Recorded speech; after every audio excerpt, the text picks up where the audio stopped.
Greetings, you're watching Our Money, the program on anti-corruption investigations.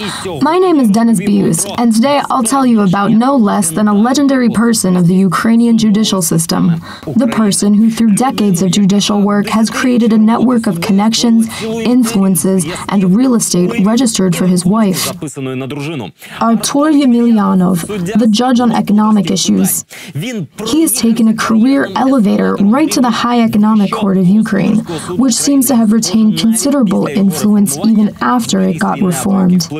Maryna Ansiforova spent weeks by the office where Yemelyanov receives his guests.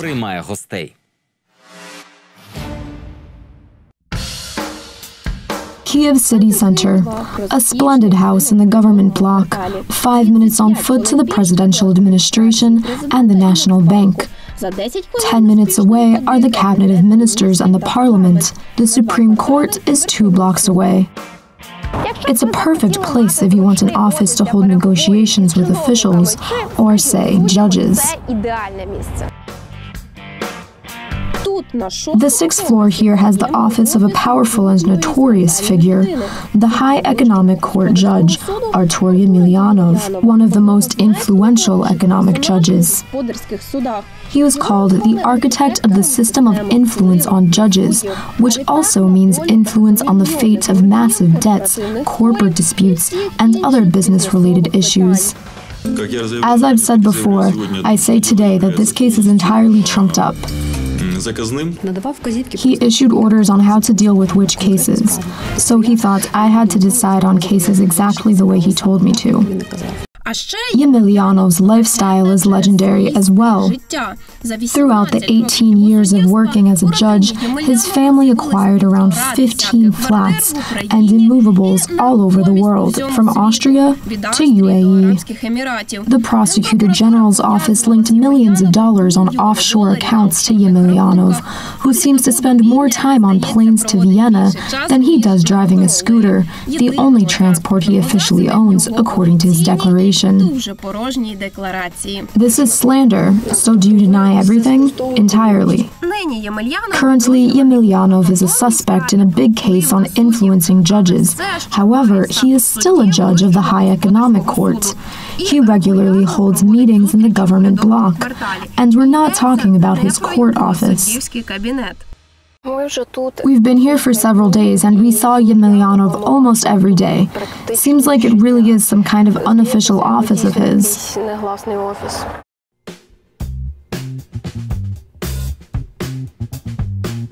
On June 6th, we saw the notorious judge by this building. We were just going for an interview to the building across the road. We saw him and decided to look closer. On June 11th, Yemelyanov arrived in a gray Honda Accord. On the 13th, he came there by foot. On the 18th, he arrived in the same Honda. On the 22nd, he came here again. Sometimes he spent the whole day in the building.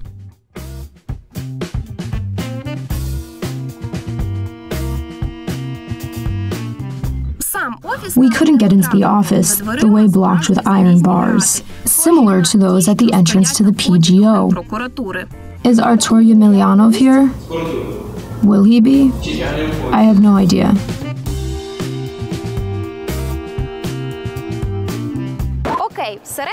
Okay, we couldn't get inside, but we're lucky that it's summer, the weather is great, and Yemelyanov meets with his guest right by the office. He talks with them right in this yard. That's Roman Boyko, a judge of the Kyiv Economic Court, visiting Yemelyanov. 5 years ago, Yemelyanov was the head of that court, while Boyko was his deputy. Afterwards, large-scale meddling in the judicial case distribution system during those times was exposed by investigators. We found indicators of meddling with the court's automatic system and with the activities of a judge. Currently, Boyko is a witness in the criminal case where the PGO suspects Yemelyanov of pressuring judges by the PGO.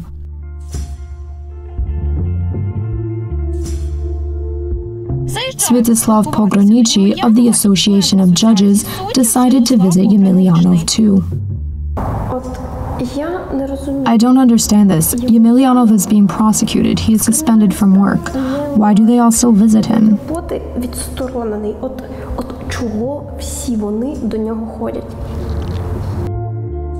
The Honda which takes Yemelyanov to the meetings is absent from his declaration, but he doesn't just take a hike. A driver waits for him through the entire workday, and not just the driver, a bodyguard too. Look at this man's equipment. He has a tactical holster on his chest, from which he can instantly draw a weapon in case of emergency.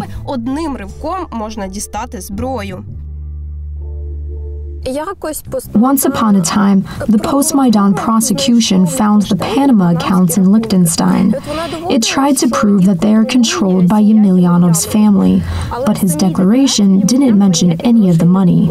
Same story with this Honda.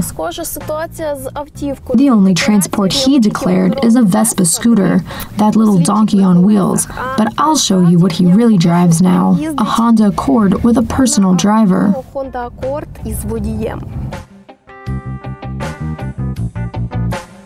Yemelyanov's hidden wealth allows him to have a car with a bodyguard driver, as well as to frequently fly to Austria and live there.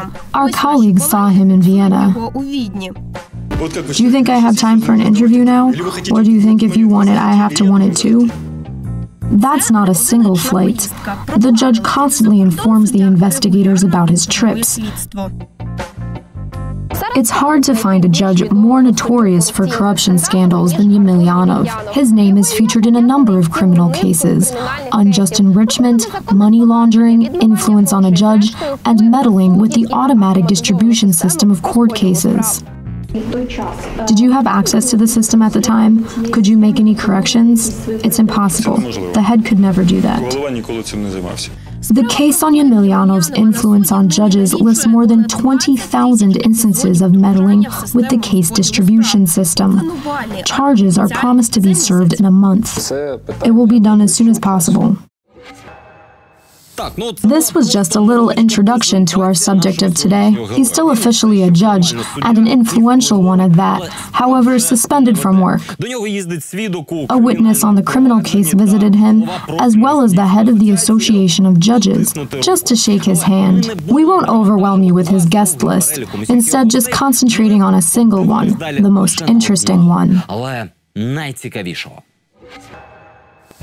While his case is being investigated, Yemelyanov seems to be taking care of others. Ruslan Jarilo visits his secret office more often than anyone else. After the revolution, Jarilo headed a state company which controls titanium facilities, and now he has a lot of trouble with the law. I'm not interested if I have less than 5 criminal cases on Part 2, Article 191. He is a long-time enthusiast of giving state contracts to companies owned by his friends, managers, and partners. I'm against giving contracts to people I don't know and have never seen before. He is a long-time subject of criminal cases on meddling with tenders as well. He has at least 5 of those. Now, the most relevant ones are those investigated by the National Anti-Corruption Bureau. One of the episodes has a company owned by Jarilo's friend selling sulfur to a state factory.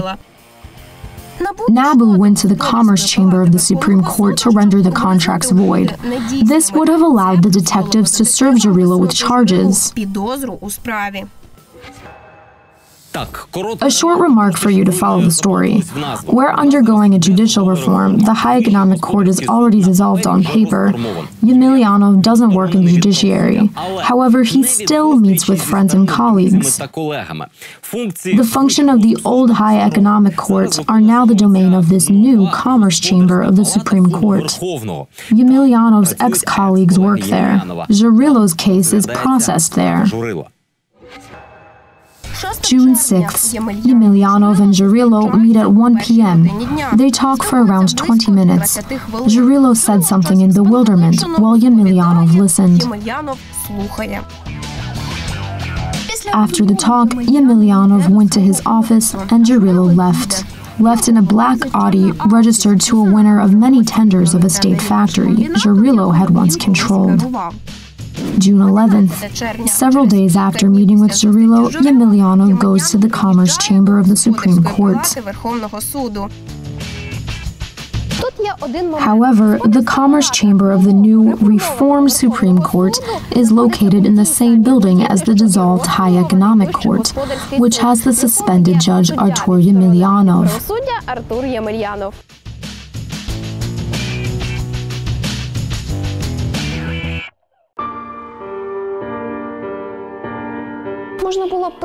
We could suggest that he goes there to reminisce about his work in the now empty office.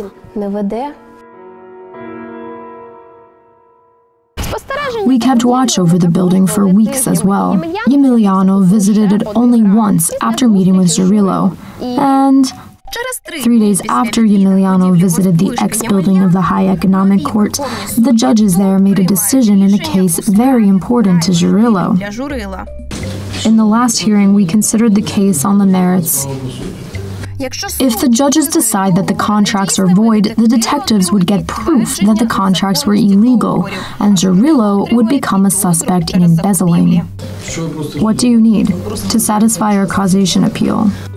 2 of the 3 judges reviewing Nabu's appeal have worked with Yemelyanov at the High Economic Court. Understood? Yes, Your Honor. The court refused to consider the contracts void. It refers the case back to the first instance, the Economic Court of Dnipropetrovsk Oblast, in Zhirilo's native region.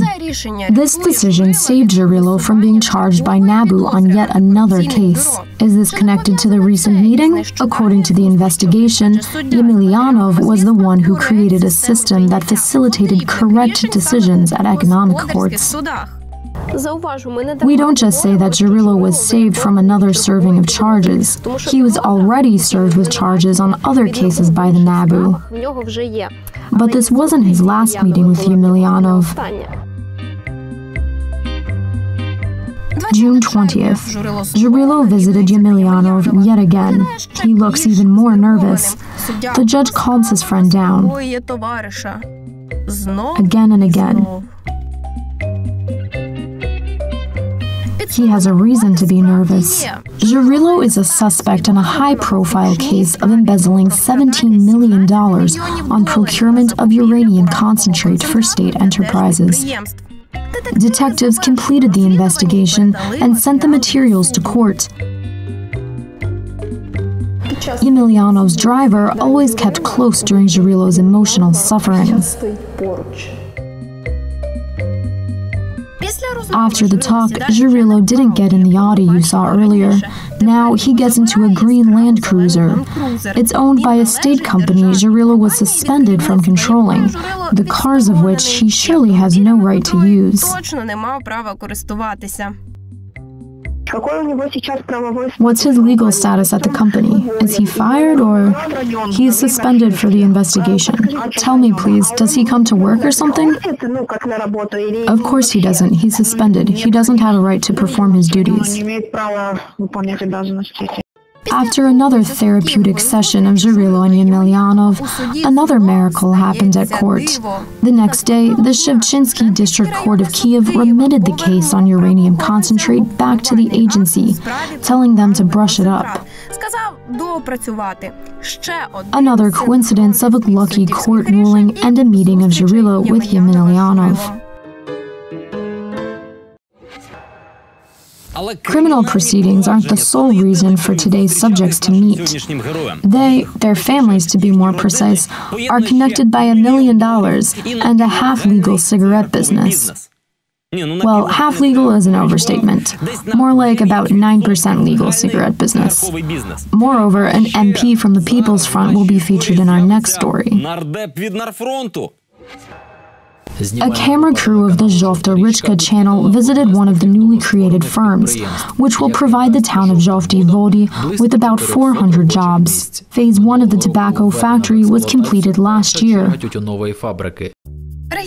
A regional channel is happy about the factory opening in Zhovty Vody, in Ruslan Jarilo's native region. The United Tobacco Company has been manufacturing Pole cigarettes since the end of 2017. The factory is controlled by Jarilo's inner circle. His younger brother Mykola was titled as Deputy Chief on General Issues of the company in this video. Unlike the other cities, Zhovty Vody retained a rather serious infrastructure of the electron appliance factory. It was suggested to build a completely new facility in the premises of the factory to manufacture tobacco products. The factory, which became the place where the younger Jarilo opened a tobacco factory, was once headed by the older Jarilo. On paper, the new factory is owned by a British company, 75% of which is owned by Elena Boyko, Ruslan Jarilo's ex-partner, and 25% are owned by a relative of Vitaly Kiro, a businessman from Donetsk. According to the documents we managed to get, that's the person who controls the big cigarette business. The factory in Zhovty Vody is just a tiny part of it. This business isn't limited to Ukraine, and its interests aren't limited with Jarilo and Kiro. If you think that Yemelyanov is involved, Kiro has a VK tobacco company in the UAE. Currently, the name is the same as his initials, but at the time of purchase, it was called Space Star Tobacco. In March last year, Kiro signed a cooperation agreement with a UAE company, Switzerland Global, the firm of Yemelyanov's ex-wife. On paper, Yemelyanova has invested more than $100 million in Kiro's tobacco business. To clarify, officially, this is about the money of Yemelyanov's ex-wife. But there are a lot of facts which suggest that their divorce was fake. Look, I have a photo. That's after the divorce. Seems like a really good, friendly relationship. Moreover, Yemelyanov visits her in Austria almost every week. They travel together. That's why this divorce looks more like an attempt to hide a lot of money and assets than a regular relationship-related one. Kiro's company, which Yemelyanova invests in, operates in the UAE, Bulgaria, Russia, and Ukraine. Their main client in Ukraine is the Zhovty Vody factory, United Tobacco. That's how the cigarette business connects Kiro, the Yemelyanovs, and the Jarilos, and there are a lot of tax-related issues with this business in Ukraine. Part of the tobacco produce for which the excess tax wasn't paid is manufactured by United Tobacco. Recently, the journalists of Skemi program found out that only 1 out of 11 cigarette packs of this factory has a real excise label. All the other ones were proven forged by the Ministry of Finance. An examination showed that the packs with forged labels were made in Zhovty Vody. The regional report about the factory mentioned another name, Oleg Krishin, an MP from the People's Front. The journalist said that the factory was opened with his support. After visiting the factory controlled by Jarilo's family, Krishin bailed Jarilo out of jail. A plaque of the People's Front Party hangs at the entrance to the factory. When the Central TV channel started talking about this and the forged excise labels, Krishin denied his involvement. Neither me as a majoritarian MP nor the party have anything to do with this factory. The law enforcement agencies must react first, because they are the only ones today who have the power to check the administration of excise labels.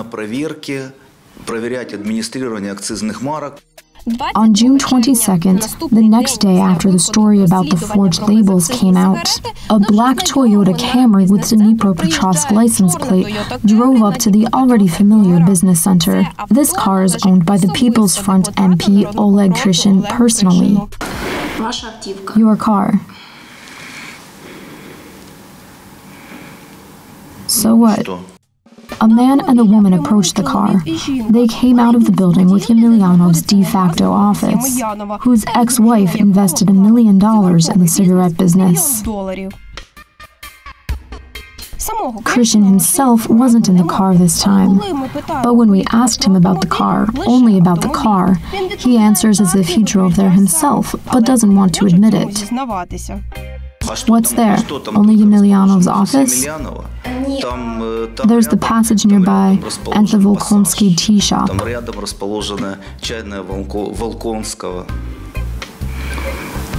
There are a ton of places nearby where I could have been going in that car. Both the passage and the Volkonsky are 2 blocks away. Do you know Artur Yemelyanov? What does he have to do with this? Do you know him or not? I don't. The politician smiled mysteriously, but didn't tell us what his car was doing there. Neither me nor any of my friends have any relationship, connections, or business contacts with Artur Yemelyanov.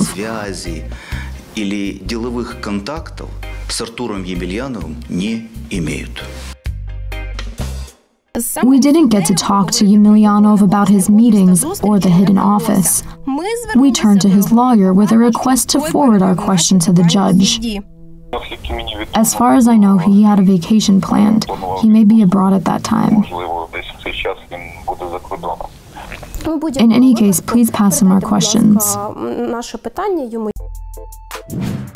There wouldn't have been anything wrong with Yemelyanov's meetings if it wasn't about the judge who is suspected of illegal influence on other judges, or about the meetings with subjects in criminal cases on the eve of their fateful hearings, or about the cigarette business that evades taxes.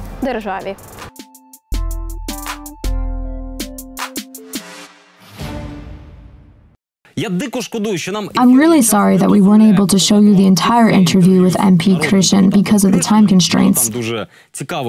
It's funny how his mood gradually changed, but you'll be able to see that on our channel. That's all for today. You can always watch any of our episodes on our YouTube channel. Visit us on social media, leave some feedback, we always answer. If you have an interesting topic, write us an email. See you on air in a week. This was the program Our Money. My name is Bihus. Goodbye. До зустрічі.